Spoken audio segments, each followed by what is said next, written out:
Vamos ler capítulo 13 de Apocalipse, versículo 7 ao versículo 13. Gostava de pedir aí ao Edmundo que fizesse essa leitura para nós. Por favor, Edmundo, se puder fazer essa leitura em Apocalipse 3, nós vamos conhecer um bocadinho da realidade de Filadélfia. Ao anjo da igreja em Filadélfia escreve: estas coisas diz o santo, o verdadeiro, aquele que tem a chave de Davi e que abre e ninguém fechará, e que fecha e ninguém abrirá. Conheço as tuas obras, eis que tenho posto diante de ti uma porta aberta, a qual ninguém pode fechar. Que tens pouca força, entretanto guardaste a minha palavra e não negaste o meu nome. Eis que farei alguns dos que são dos sinagoga de Satanás, desses que a si mesmo se declaram judeus e não são, mas mentem. Eis que os farei vir e prostrar-se aos teus pés e conhecer que eu te amei, porque guardaste a palavra da minha perseverança, também eu te guardarei da hora da provação, que há de vir sobre o mundo inteiro, para experimentar os que habitam sobre a terra. Venho sem demora, conserva o que tens, para que ninguém tome a tua coroa. Ao vencedor falo-ei, coluna, no santuário do meu Deus. E daí jamais sairá. Gravarei também sobre ele o nome do meu Deus e o nome da cidade do meu Deus, a nova Jerusalém, que desce do céu, vinda da parte do meu Deus e o meu novo nome. Quem tem ouvido, ouça o que o Espírito diz às igrejas. Amém. Muito bem.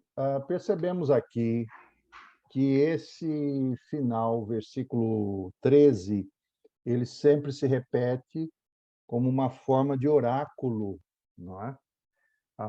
Quem tem ouvidos, ouça o que o Espírito diz às igrejas. É interessante que quem envia a carta, quer dizer, a origem dessa carta,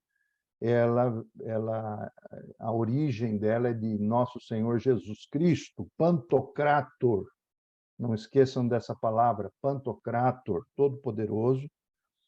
Mas quem aplica essa palavra é o Espírito. Por isso, então, quem tem ouvidos, ouça o que o Espírito diz às igrejas. É como uma forma de oráculo, uma forma de revelação direta para essa igreja, a igreja de Filadélfia. Nós temos aqui, por exemplo, alguns detalhes interessantes. Por exemplo, vamos iniciar pegando aí o versículo 7.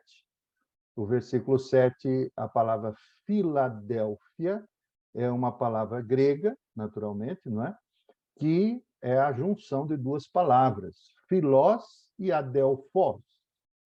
Filós é amigo e adelphos é irmão.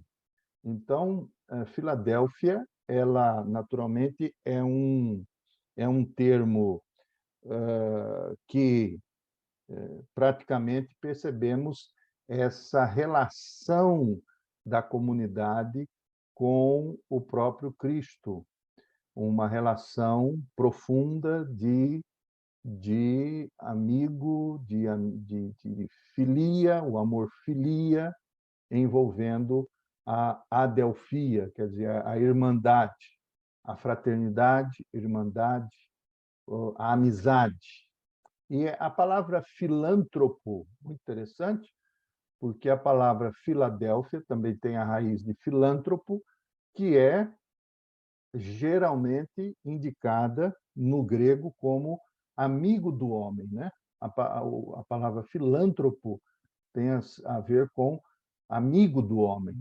E Deus é o amigo do homem. Muito interessante esse termo, muito usado na Igreja Antiga, como Deus como filântropo, como aquele amigo do homem. Bem, a Filadélfia, versículo 7 aí, que nós acabamos de ler, da leitura, não é? De ouvir a leitura, a igreja que está em Filadélfia, e essa Filadélfia hoje é uma cidade, é a moderna Al-Sharia. Eu não sei falar árabe, não é? Então, eu vou passar esse material para os irmãos também. É uma cidade, atualmente, Al-Sharia, Al-Sharia, e era, na verdade, uma cidade pequena. Na verdade, era a menor cidade que, dentre as 7 cidades, a Filadélfia era a menor cidade e a mais nova dentre as outras também. E ela ficava... Vejam que coisa interessante. Todas essas 5 igrejas, né, começar por exemplo, de Pérgamo, ou melhor, começar de Esmirna, tirando Éfeso, começar de Esmirna, todas elas ficavam a sudeste uma da outra. Então, a cidade de Filadélfia ficava a sudeste da cidade de Sardes. Então, cria-se numa linha bem interessante, não é? E cada igreja, ou desculpe, cada cidade sempre a sudeste uma da outra, e Filadélfia ficava mais ou menos 48 quilômetros da cidade de Sardes.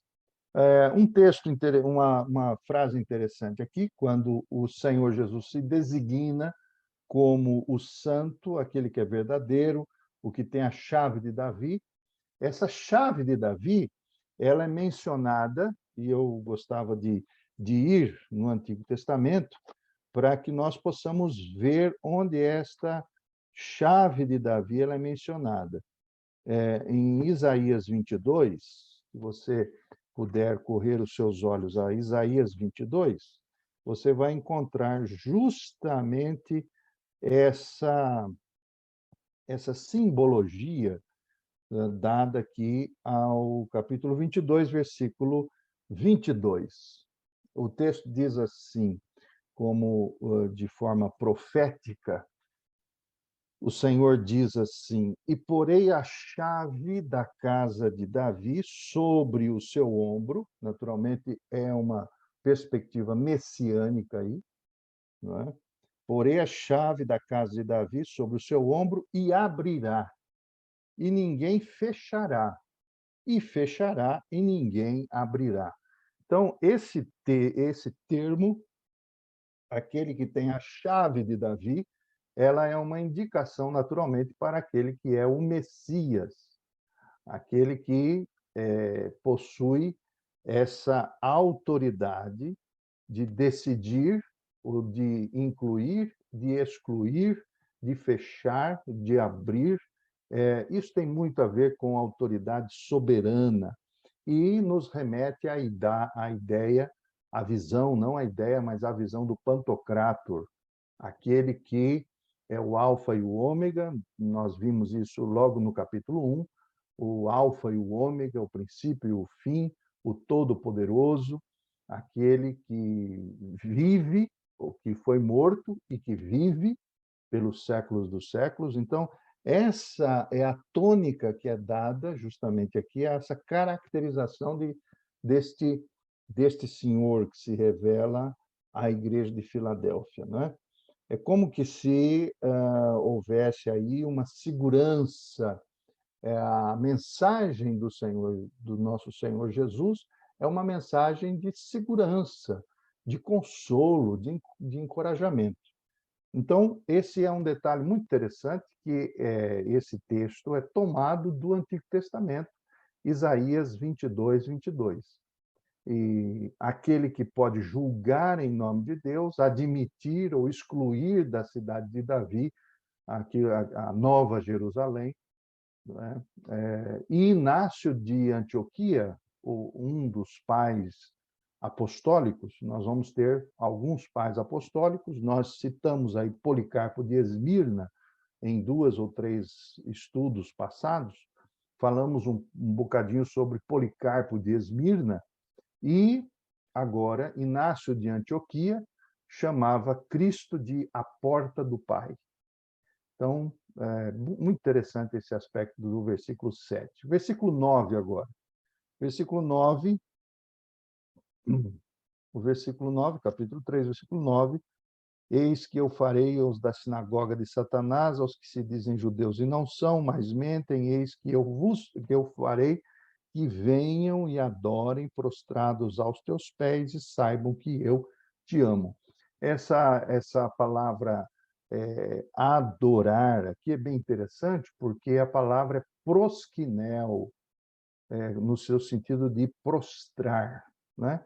Adoração aqui é melhor traduzida como prostração, e é uma ação que não apenas tem a ver com a questão espiritual, mas com a própria questão corporal. É uma atitude de humilhação, não é?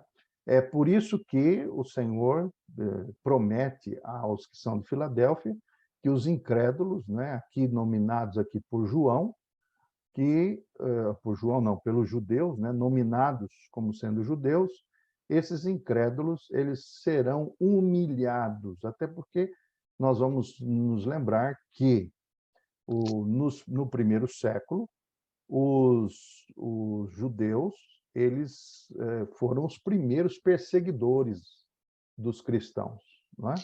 Os primeiros perseguidores dos cristãos não foram os gentios, não foram os gregos, foram os próprios judeus. E nós vamos perceber isso durante o livro de Atos, nós vamos perceber isso. Então, esses judeus, que na verdade não eram de facto judeus, eram apenas judeus na carne, mas não eram no espírito, como o próprio apóstolo Paulo nos diz, né? Que o verdadeiro judeu é aquele que é do espírito e não apenas da circuncisão. Então, eles seriam curvados, não é? Eles seriam prostrados. É bem interessante essa ênfase, porque pelo texto aqui parece que o Senhor chama, vai colocar os judeus infiéis debaixo de uma adoração, como se fosse uma adoração aos filadelfenses, né? Mas não é essa a tônica aqui do texto. No versículo 10, por exemplo. O versículo 10 diz: como guardaste a palavra da minha paciência. Bem interessante essa palavra paciência, porque ela, em outra versão do nosso texto, na atualizada, ela traz porque guardaste a palavra da minha perseverança. Na verdade, o texto literal, a palavra literalmente é paciência. E então, o que o Senhor está a prometer aqui, ele está a prometer aos fiéis, o Senhor promete que será fiel também a eles. Veja que coisa interessante. Nos lembra, por exemplo, daquele famoso versículo do apóstolo Paulo, quando ele caracteriza o Senhor. Ele diz que se nós formos infiéis, ele permanece fiel, porque não pode negar-se a si mesmo. Mas aqui, parece-nos que essa relação da igreja de Filadélfia é uma relação, uma via de mão dupla. Tanto quanto os fiéis são perseverantes ou são pacientes na tribulação, na provação, assim o Senhor vai, como que se fosse galardoá-los, não é? Vai premiá-los. Como guardaste a palavra da minha paciência, eu te guardarei na hora da tentação. E o que nos diz João 17,15. Alguém pode nos ajudar na leitura de João 17,15? É um texto muito conhecido. O que nos diz aí? Alguém achou aí para nos ajudar na leitura?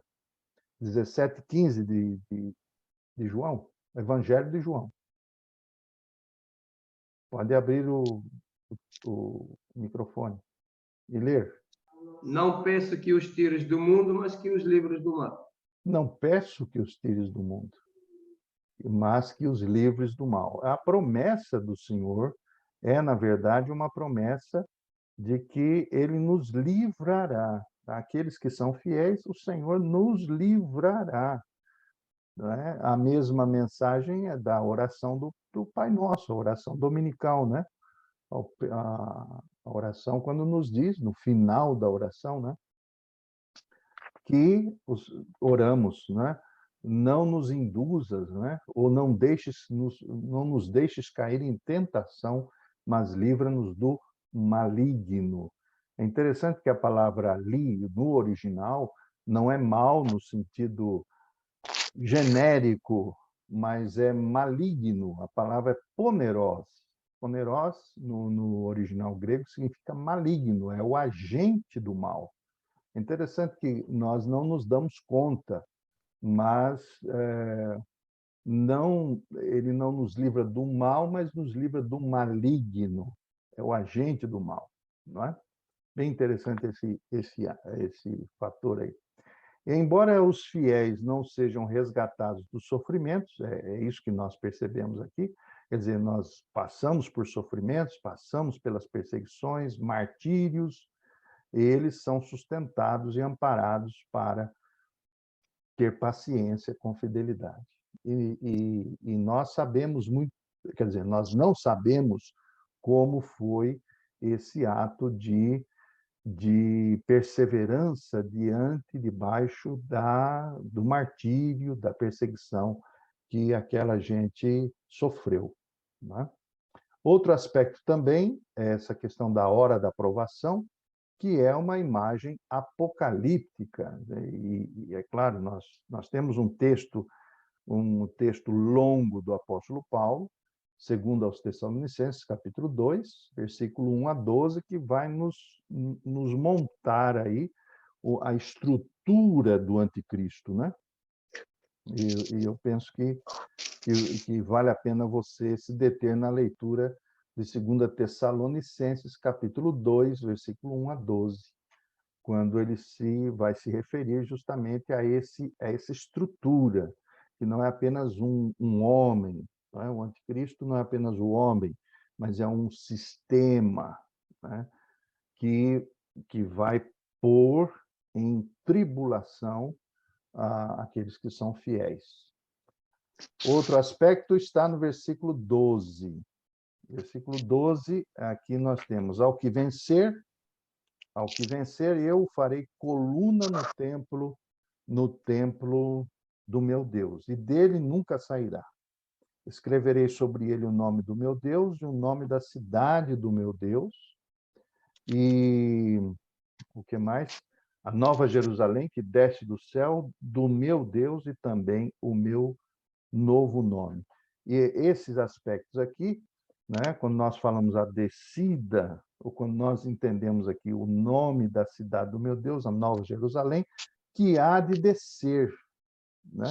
Essa é a visão do final, quando nós temos aí Apocalipse.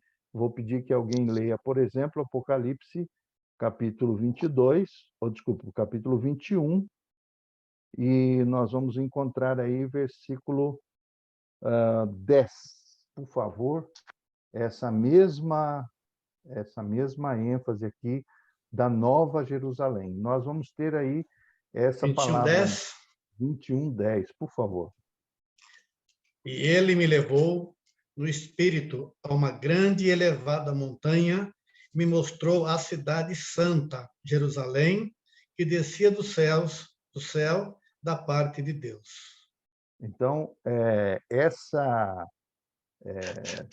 essa nova Jerusalém, né? Que, na verdade, ela começa no céu, mas ela se concretiza na terra. Veja só, veja que coisa interessante. Ela desce do céu, mas se concretiza na terra. Ela é uma nova Jerusalém, quer dizer, a nova cidade, a cidade no seu sentido que nós estamos a falar de uma nova realidade eterna. E essa nova realidade eterna é uma realidade concreta, onde ressuscitados corporalmente, com os nossos corpos dentro de uma nova realidade. Então, essa nova Jerusalém, ela não fica no céu, ela desce. Vejam só que coisa interessante. Então, são esses pontos aqui que me chamaram a atenção. E nós vamos ter o quê? Nós vamos ter, vou compartilhar agora a minha tela com vocês, porque nós temos aí alguns detalhes. Não é? Vamos ver aí os detalhes. Os detalhes são quais? Os detalhes são aqui. Nós vamos ter uma igreja pequena, fraca, mas fiel. Não é? Quais são as virtudes? As virtudes que nós lemos. Então, vocês vão ter acesso aí a essa pequena tabela, né? Obediência, a fiel confissão do nome de Cristo. O versículo 8 que nós falamos, né? Há uma porta aberta, aquela que o Senhor abre, né? E ninguém fecha. Os filadelfenses, se é assim que a gente chama, eles guardam a palavra de Deus e o testemunho. Versículo 9, os acusadores e os algozes serão julgados. E você não vai encontrar nenhuma fraqueza, quer dizer, nenhum aspecto aí de falta de coerência. Eles são pacientes na tribulação, eles, por causa disso, serão poupados. É isso que nós vimos aí no versículo 10. E o que chama também a atenção são as promessas. Né? Versículo 11, interessante, ele diz, eis que venho sem demora, guarda o que tens, quer dizer, conserva o que tens, e o que deveriam ser conservados. Conserva o que tens. Vamos dar uma olhada nesse texto aqui, que é o texto de 2 Timóteo, capítulo 1, versículo 14. Quem pode nos ajudar aí na leitura, por favor? 2 Timóteo 1, 2 Timóteo, capítulo 1, versículo 14. Veja que coisa interessante aí o pedido de Paulo ao seu discípulo pastor Timóteo. Quem pode ler, abre o microfone.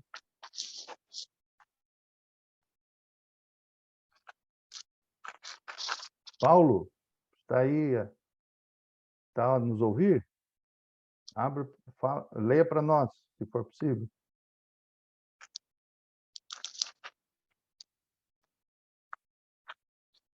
Será que...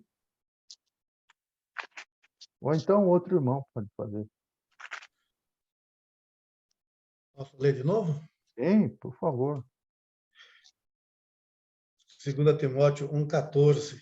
Conserve bem a brilhante capacidade que Deus lhe concedeu e que você recebeu como um dom do Espírito Santo que mora em você. É interessante que esse pedido do apóstolo Paulo, 2 Timóteo 1,14, ele diz, guarda, na minha versão, veja que coisa interessante aqui, guarda o bom depósito pelo Espírito Santo que habita em nós. Não é? Eu acho que a versão do Gilberto é mais NVI ou pode ser alguma outra versão mais contemporânea. Mas Isso, é bem o mesmo contemporâneo. sentido aí. Embora aqui a palavra depósito, vocês sabem que no original grego, a palavra depósito aqui é gasofilácio. Eu não sei se os mais antigos aí, como eu, eles sabem o que a igreja, por exemplo, na hora do culto, os diáconos trazem o gasofilácio. Alguém já ouviu falar essa palavra? Para que serve o gasofilácio? A O maioria das igrejas. senhor esqueceu o gasofilácio no dia. Como? Não percebi, Paulo. O senhor esqueceu o gasofilácio um dia desse no culto. Sim, eu esqueci o gasofilácio no culto. É isso mesmo. O que o Gilberto ia falar, Gilberto? Não, é que todas as igrejas usam, né, o gasofilácio, né? Usa o gasofilácio. Mas o gasofilácio é para colocar as ofertas, não é isso?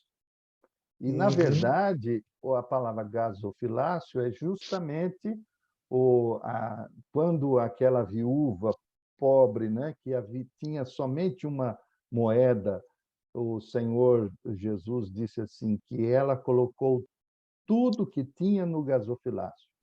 Era justamente o local onde o tesouro era colocado. Por isso o texto aqui é bem interessante, porque quando o Senhor pede a Filadélfia, conserva o que tens, é a ideia de conservar o bom depósito. Esse bom depósito é o tesouro.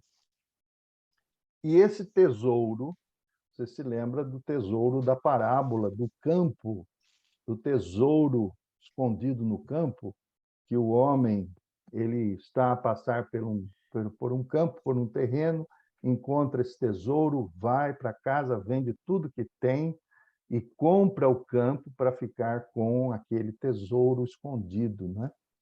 É justamente esse aspecto daquilo que é principal. Por isso, é uma questão de não negociar. Eu acho que a palavra é essa, guardar o que tens, é no sentido de não negociar, por exemplo, aquilo que é fundamental, o depósito que nós chamamos dos valores do reino de Deus. E isso tem muito a ver na hora da tribulação. Porque na hora da tribulação, o homem, o ser humano, quando ele é tocado na carne, ele acaba por negociar. Ele abre mão, ele negocia os valores do reino de Deus, ele negocia o evangelho, e aí está a questão da paciência, da perseverança. Na hora do decidir, na hora de ser colocado na prova, na hora de decidir sobre questões da vida. Então, esse aspecto,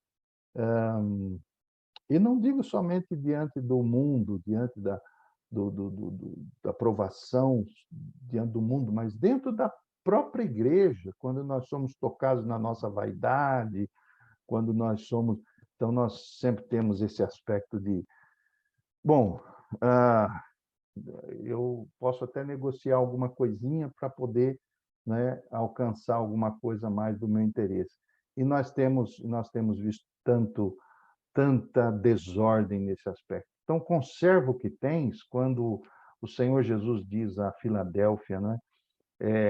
Guarda o que tens, quer dizer, conserva, para que ninguém tome, veja só o versículo aí, para que ninguém tome a tua coroa. E então esses são aspectos que eu queria colocar diante de nós hoje, com respeito à Filadélfia.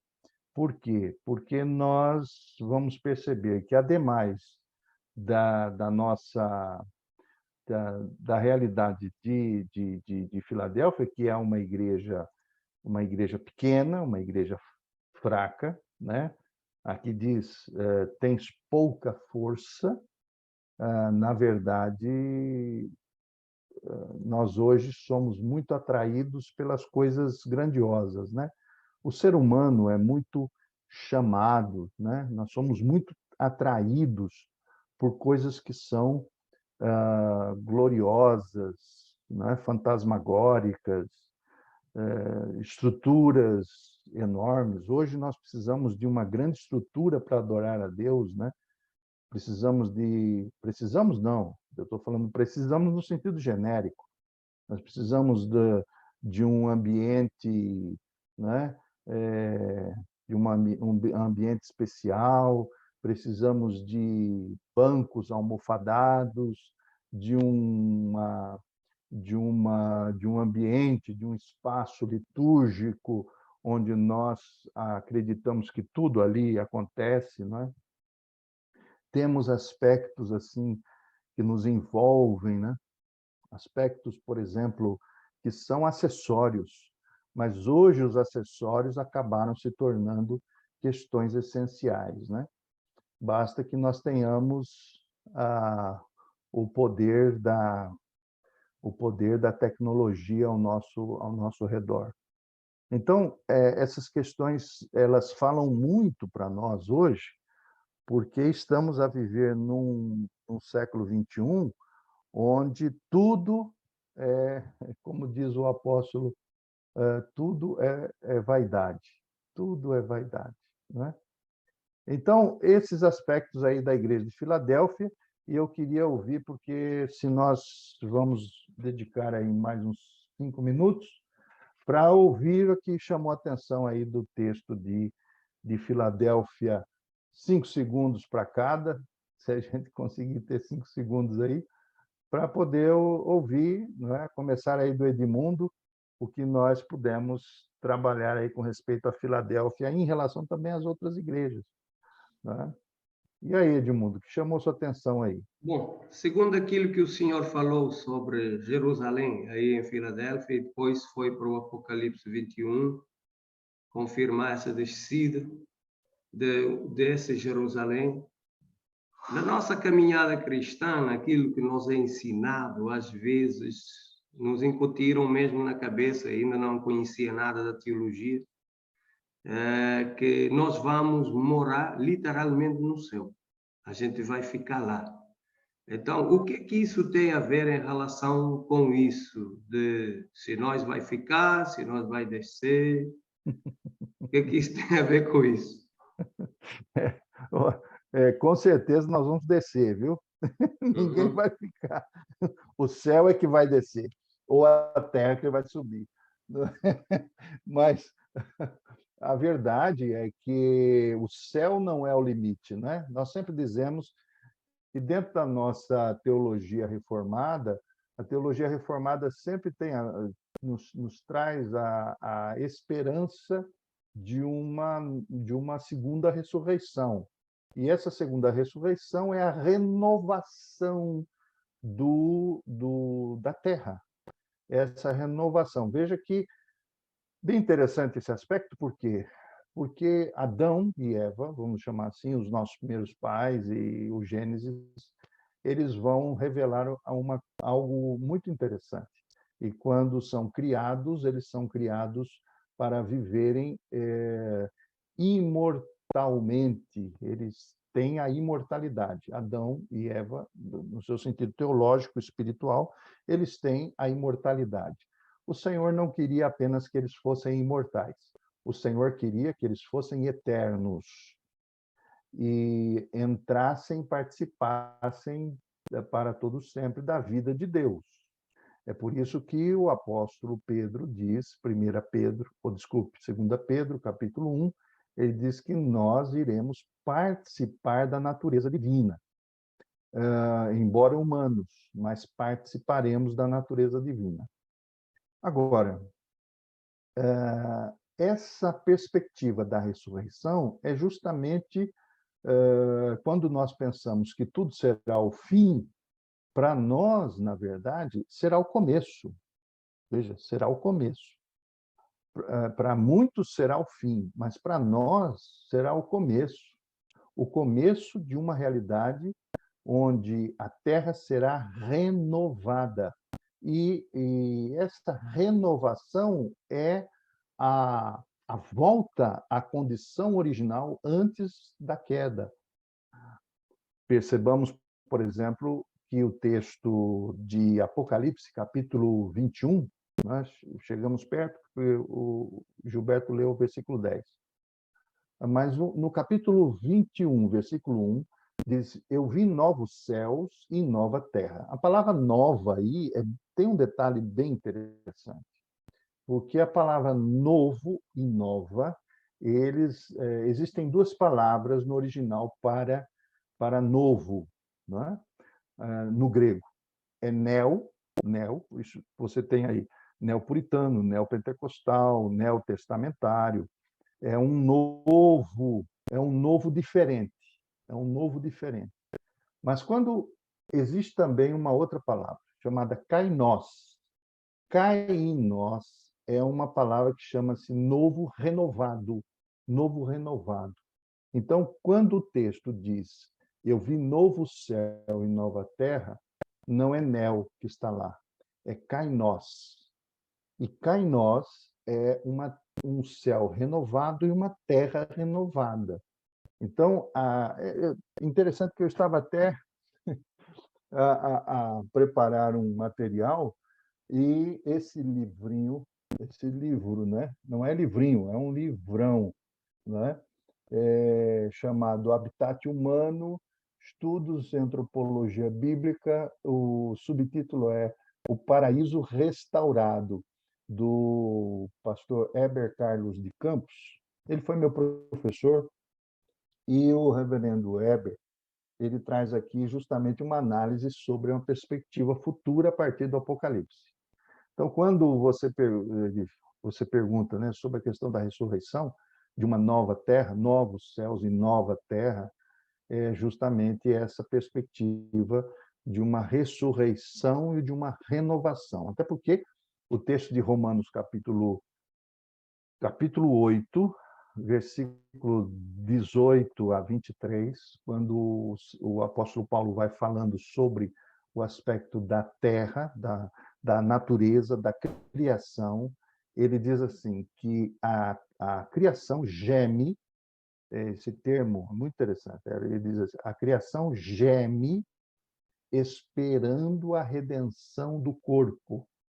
Veja que não espera a ressurreição da alma, da nossa alma, mas a redenção do corpo, porque uma vez que a coroa da criação será reconstituída, quer dizer, ela será ressuscitada, nós viveremos novamente, o nosso corpo e a nossa alma serão reunidos novamente, não é? Nós viveremos novamente, assim como Cristo, que é o nosso modelo, foi redivivo. Então, a perspectiva de novos céus e nova terra. Por isso que a Jerusalém, ela, com certeza, eu acho que ela vai descer, viu? Diga mais, diga mais. Sim, obrigado. Boa intervenção aí, o Edmundo. Mais alguém gostava de usar aí os seus 5 segundos? Pastor, Isso eu chamou a penso atenção. pastor, e amigos e irmãos que estão na live, eu penso que, embora o senhor ainda vá falar de Laodiceia, né, a última igreja, mas o caráter espiritual dessas 7 igrejas, das 6 e mais Laodiceia que o senhor ainda vai falar, ela é o retrato fiel, né, do nível espiritual da igreja atual, da igreja de hoje. Né? Ou seja, nos nossos dias ela traz esses problemas de várias situações, né? Desde digamos assim, de crentes, né, perderam o primeiro amor, crentes que sofredores, crentes, enfim, mundanos, crentes de todas as áreas. E é exatamente isso que a gente vê, porque quanto é importante, o senhor acabou de dizer, Nova Jerusalém vai descer, e vai descer. Mas então, para isso, acho que Deus nos convida, Jesus nos convida, né?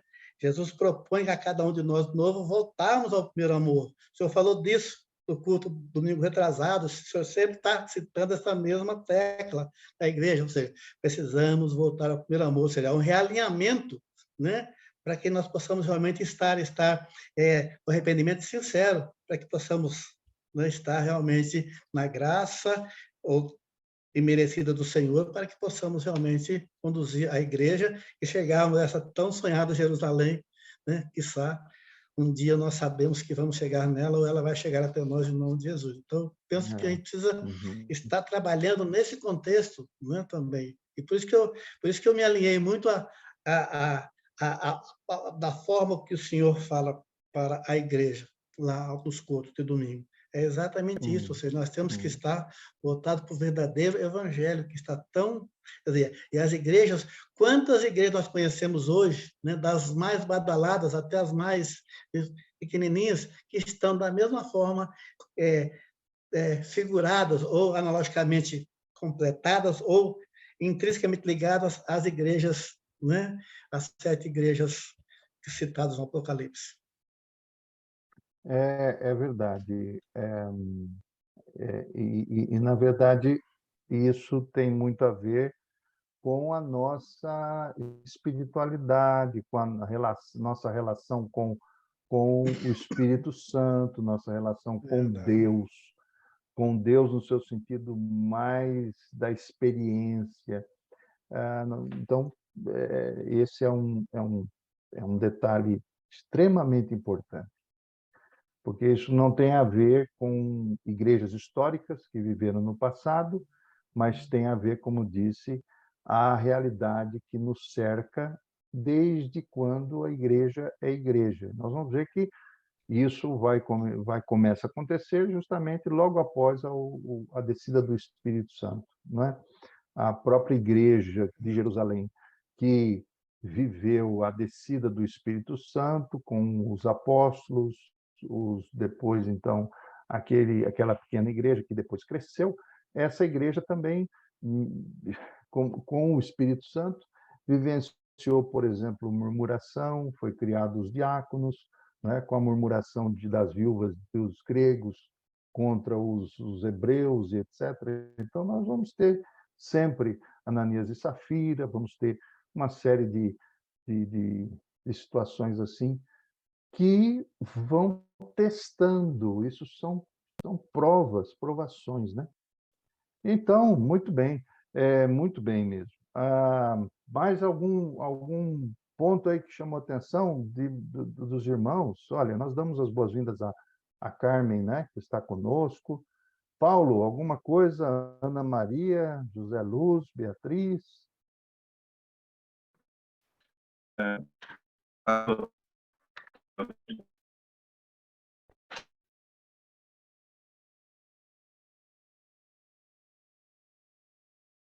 Não estou ouvindo. Está me ouvindo, Não pastor? sei se pode. Tente falar agora. Vamos ver se eu acho que está instável a rede. A minha internet está meio instável, peço desculpa. Não sei Não é se está problema. escutando. As nossas redes também são perfeitas. Bom, se o pastor me permite, para enriquecer aí a mensagem que o pastor nos trouxe, né? É para dizer para aí os irmãos terem conhecimento que esta igreja de Filadélfia, né, na altura, ela foi chamada na Ásia Menor de Porta do Oriente, porque ela se tornou a embaixada da cultura helênica grega nesta área. Então, foi de suma importância que teve nessa altura, e o Senhor Jesus usou justamente essa parte cultural para iniciar e trazer as mensagens dele a esta igreja, né? Ela foi destruída por um terremoto no ano 17 depois de Cristo, e depois, no ano de 90, foi reconstruída pelo imperador Tibério César. E aí ela recebeu um novo nome, e nesta altura se chamou Neo-Cesareia, a nova cidade de César. E, por acaso, uma coisa interessante é que esta é a única igreja daquele século, né, daquele ano, que persiste até hoje. Como o pastor disse, tem aí um outro nome hoje, que eu também não sei o dizer, e não tenho conhecimento de o dizer, mas é a única das 7 igrejas que persistiu até hoje. E não sei se por coincidência ou não, mas era uma igreja que não tinha nenhuma reprimenda do Senhor, né? Permaneceram fiéis na palavra, permaneceram fiéis no evangelho, que foi a porta que o Senhor Jesus abriu para eles, né? Mostrando a eles que essa porta era o evangelho, né? A salvação. E outro fato também que eu queria colocar, se o senhor me permite, é que a igreja foi fiel e obediente à palavra de Cristo, né? E ela é uma igreja pequena, de pouca força naquele tempo, naquele sítio, mas era riquíssima aos olhos do Senhor, era muito grande aos olhos do Senhor. ela não ocupava uma posição muito grande, mas pelo conteúdo da igreja, né, doutrinário, ela era grande aos olhos do Senhor.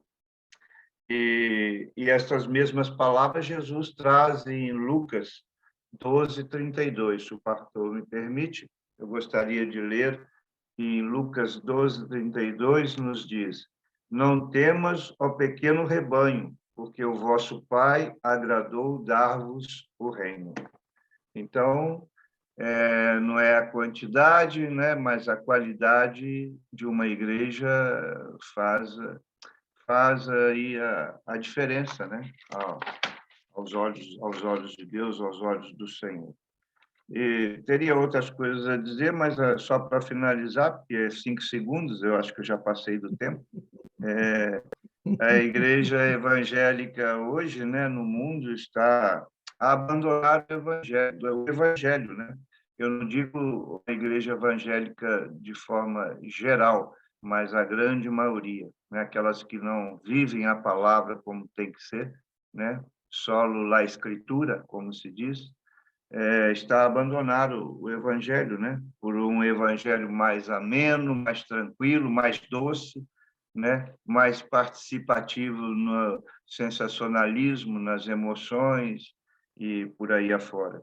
Então, se isso vem a mostrar o quê? Onde eu quero chegar? Que Deus não é o centro, mas o homem é o centro desse evangelho. E isto é uma perdição, né? Infelizmente, é uma perdição. É isso que eu queria dizer, pastor. Ok, ótimo. Extremamente rico. Lembro-me bem, né, a palavra do nosso Senhor Jesus Cristo, que diz que nem todo aquele que me diz Senhor, Senhor, entrará no reino dos céus, mas aquele que faz a vontade desse Senhor, né? Muitos virão naquele dia e dirão: quando, Senhor, expelimos demônios em teu nome, profetizamos, pregamos em teu nome, fizemos milagres, e eu vos direi explicitamente, né, não conheço, não vos conheço. Isso é trágico, mas é profético. E a tendência que nós temos, eu digo assim, com tristeza no coração, mas, sobretudo, muito explicitamente, que isso vai piorar. Isso não vai melhorar. Né? Isso não vai melhorar. E é justamente o processo que nos leva a uma esperança de que o pequeno rebanho, e se você levar em consideração esses textos que o Paulo leu também, não é? Nós vamos acabar chegando à conclusão que uma grande maioria naquele dia, naquele grande dia, o dia do chamado do grande e temível tribunal de Cristo, o grande temível tribunal de Cristo. Então,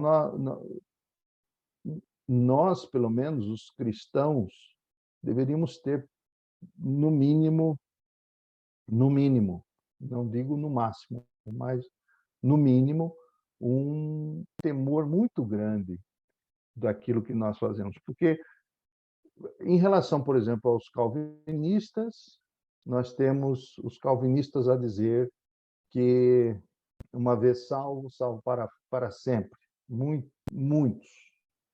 E aí, então, descansam suas vidas nessa grande confissão. Não é errada, mas muitas vezes equivocada, porque a salvação que nós dizemos vivenciar, sermos escolhidos por Deus por graça, ela acontece, ela se concretiza tanto quanto eu me santifico. Então, se eu não estou preocupado com a minha santificação pessoal, eu estou claramente a dizer, a revelar para mim mesmo, que eu não estarei naquele dia e serei passado à esquerda, né? Então, é uma visão muito pueril, eu vou dizer, uma visão muito pueril, muito infantil dessa visão de que eu já recebi a salvação, eu sou um eleito de Deus, então, não é? Vamos descansar, quando na verdade a minha santificação, a meu esforço, a minha o meu sacrifício, a palavra justamente é a palavra sacrifício. É sacrifício.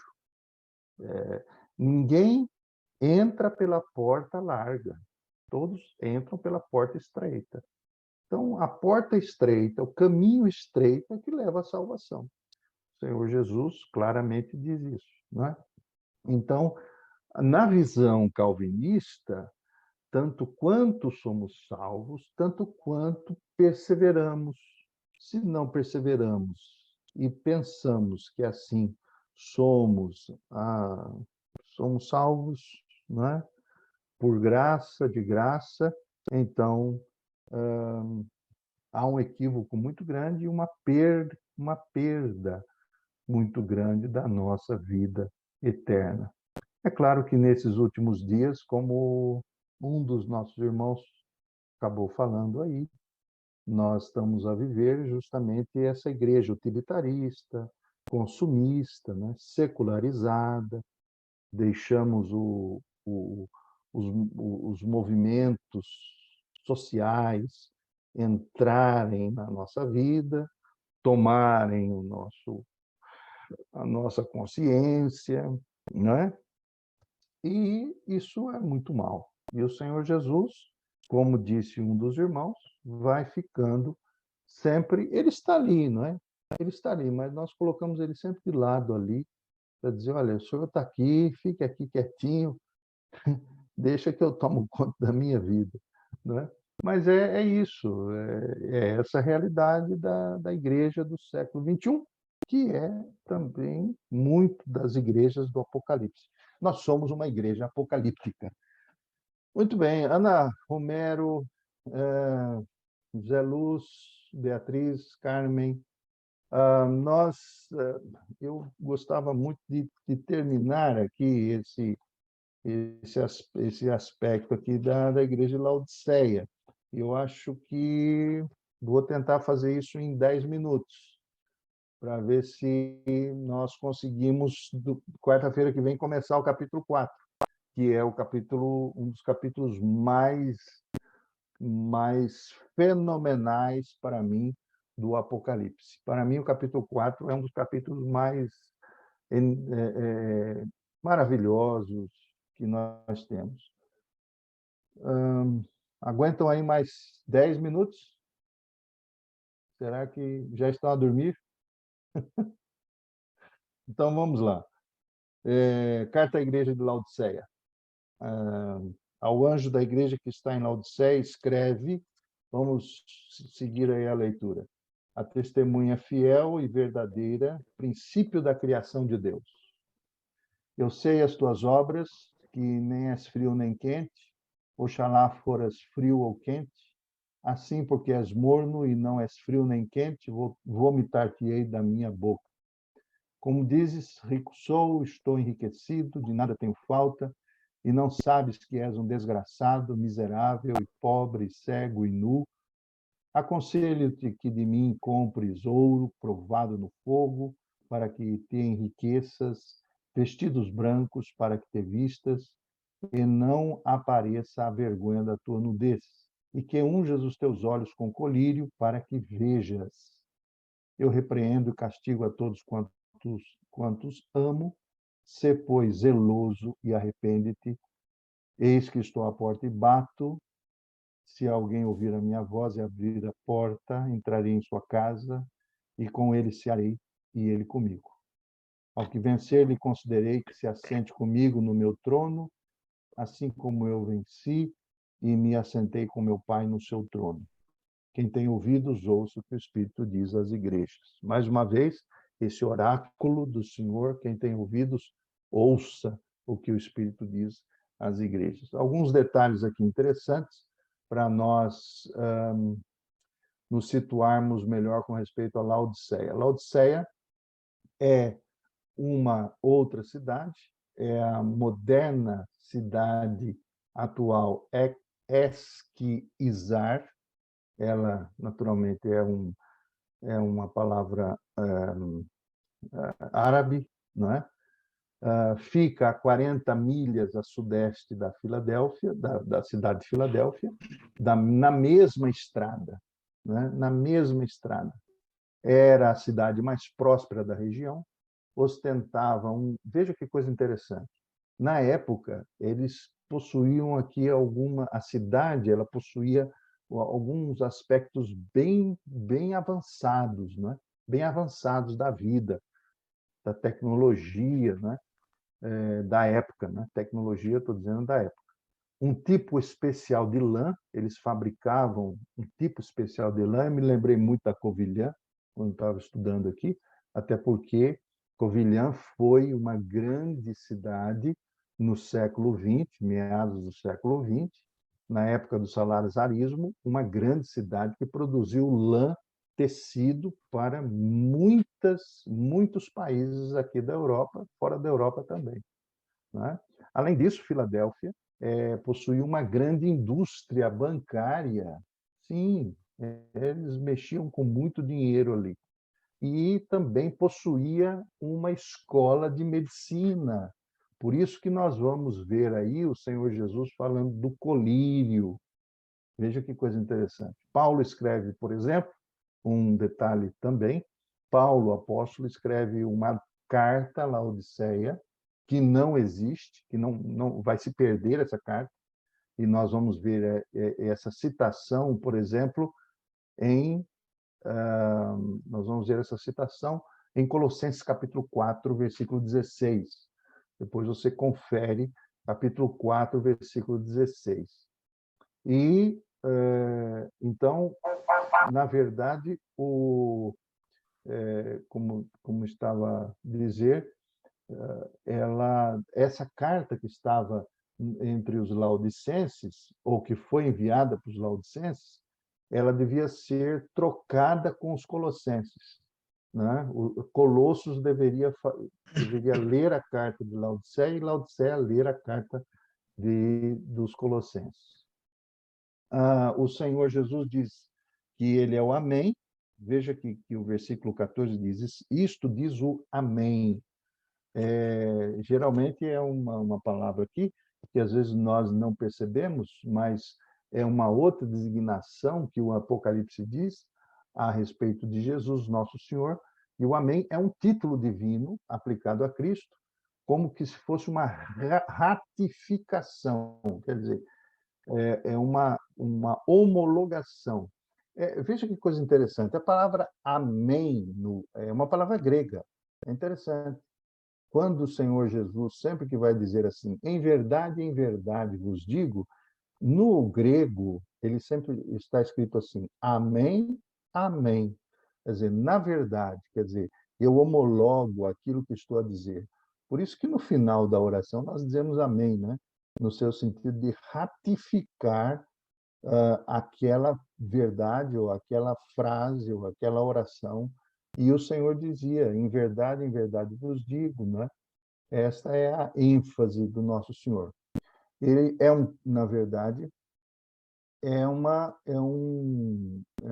palavra do Senhor a cumprir fielmente e finalmente a sua promessa, né? É isso que o apóstolo Paulo ele diz justamente isso. Segunda Coríntios, vamos ler. Vamos correr os olhos lá. 2 Coríntios, capítulo 1, versículo de número 19 e 20.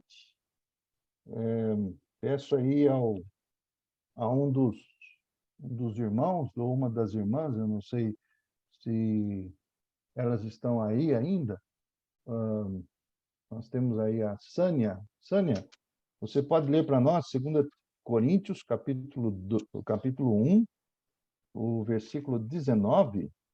Sim, diz assim: pois o Filho de Deus, Jesus Cristo, que dentre vós foi pregado por nós, isto é, por mim, Silvano e Timóteo, não foi sim e não, mas nele houve sim. Versículo 20. Pois quantas promessas há de Deus, tem nele o sim e por ele o amém, para a glória de Deus, por nosso intermédio. Então, veja que ele cita a palavra, tem nele o amém, quer dizer, ele é aquele que ratifica, que homologa, não é? Quando ele diz amém, então, isso é verdade, em verdade, em verdade. Isso afirma o quê? A sua firmeza, a sua certeza, né? Amplificada como testemunha fiel e verdadeira. É isso que ele nos diz aí em Apocalipse, capítulo 3, para a igreja de Laodiceia. Diz o amém, a testemunha fiel e verdadeira. E então, um termo aqui bem importante para nós, que é colocado na nossa versão, diz o princípio da criação de Deus. Ou, em outra versão, diz o começo da criação de Deus. Foi uma palavra, vamos dizer assim, eu vou usar essa maneira de dizer, foi uma palavra infeliz do tradutor, porque a palavra ela depois então vai ser usada pelos arianos e pelos atuais testemunhas de Jeová, que tentam provar que Cristo ele foi criado, como ele diz, o princípio da criação. Então, mas na verdade, meus irmãos, a palavra melhor aqui, a tradução é fonte, não é? É fonte ou origem. Em que sentido? Cristo é o princípio no sentido de que ele é a fonte da criação de Deus. Ele é a fonte da criação de Deus. É a palavra criadora, é a sabedoria de Deus. Muitas vezes você vai encontrar, por exemplo, no próprio texto de Provérbios, no Antigo Testamento, essa ênfase da sabedoria de Deus, né? E João 1:3, por exemplo, você se lembra que todas as coisas foram feitas pelo Verbo e nada do que foi feito se fez. Quer dizer, ele é a fonte da criação de Deus. Quando você lê aqui princípio da criação de Deus, Cristo é a fonte, é a origem, onde tudo se cria, onde tudo existe por causa de Cristo. E é uma palavra também que tem a ver com escatologia, no seu sentido de uma perspectiva, quando você lê Efésios capítulo 1, versículo 10. Vamos ler capítulo 1 de Efésios, versículo 10. E o texto ali é muito claro, quando o propósito último do Pai é fazer o que está ali em Efésios, capítulo 1, versículo 10. Quem é que pode ler para nós? Não sei, o Gilberto, se está fácil. Por favor. Ou o Paulo, se estiver fácil, ou o Zé Luz, ou o Carmen, tanto faz.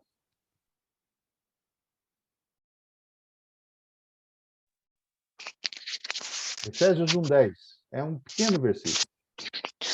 De tornar a congregar em Cristo todas as coisas na dispensação da plenitude dos tempos, tanto as que estão nos céus como as que estão na terra.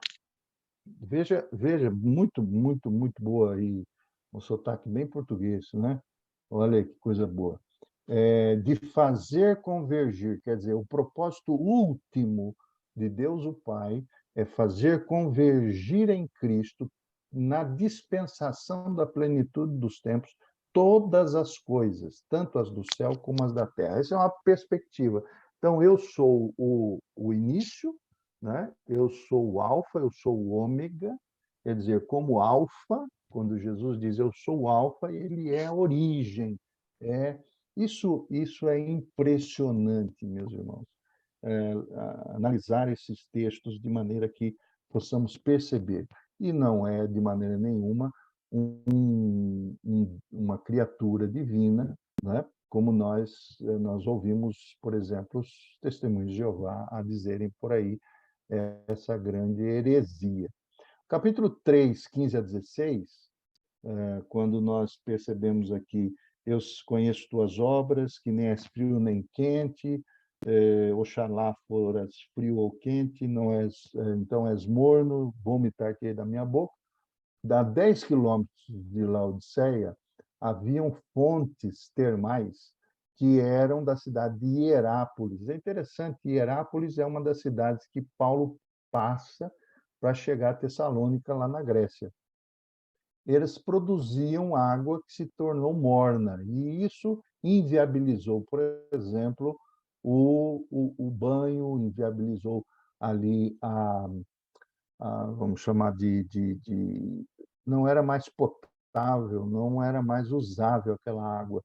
Essas águas se tornaram mornas. Então, elas se tornavam mornas quando chegavam em Laodiceia.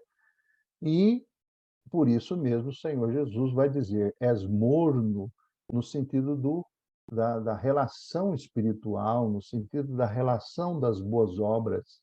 A falta de compromisso de Laodiceia é revoltante para o Senhor vai se revoltar. E ele quer que eles sigam um caminho ou outro. E a proposta aqui é justamente qual é o conselho do Senhor. O versículo está aí no versículo 19. Ser, pois, zeloso e arrepende-te, metanoia, né? Metanoia. Em que sentido? Metanoia tem a ver com arrependimento, nós já falamos sobre isso. Então, esse outro dado. Versículo 17, 18 também traz uma outra informação muito interessante aqui, quando o Senhor Jesus diz quanto à riqueza material e o conforto. Então, isso amorteceu o fervor dos laodicenses. E eles caíram nessa autossatisfação. Veja só, é aquilo que a gente estava comentando, né? Essa autossatisfação complacente que Cristo, nosso Senhor, vai denunciar. E o Senhor vai dizer o quê? Eu aconselho-te que compres de mim ouro, que é provado pelo fogo, não é qualquer ouro, mas um ouro provado pelo fogo, e aqui nós damos o significado, né? Percebemos o significado do ouro verdadeiro, que é justamente passar pela provação, deixar-se passar pela provação. E o apóstolo Pedro vai falar também sobre essa questão da provação, que vai refinar esse ouro, né?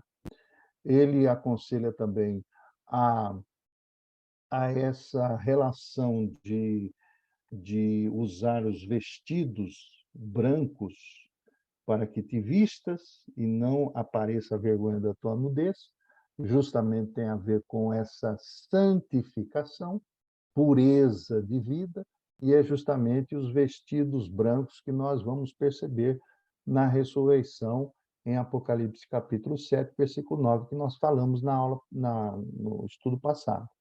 Não é? E depois, por último, o colírio, versículo 18. O versículo 18 diz que unjas os teus olhos com um colírio, com os teus olhos com colírio, para que vejas. Então, essa é a questão de Laodiceia, é não conseguir ver aquilo que Deus vê. E nós já percebemos claramente, ouro, roupas e colírio, né? Veja, deixar-se provar, viver uma vida de pureza e verdade, honestidade, e colírio do Senhor para ver aquilo que ele está a ver. E esse são os nossos grandes pecados, né? Os grandes pecados do ser humano são esses aí. Versículo 20 é uma chamada a uma comunhão, né? Deus, o Senhor, não vai forçar ninguém a cooperar com ele. Ele está a dizer para uma igreja que está ali a fechar as suas portas, né?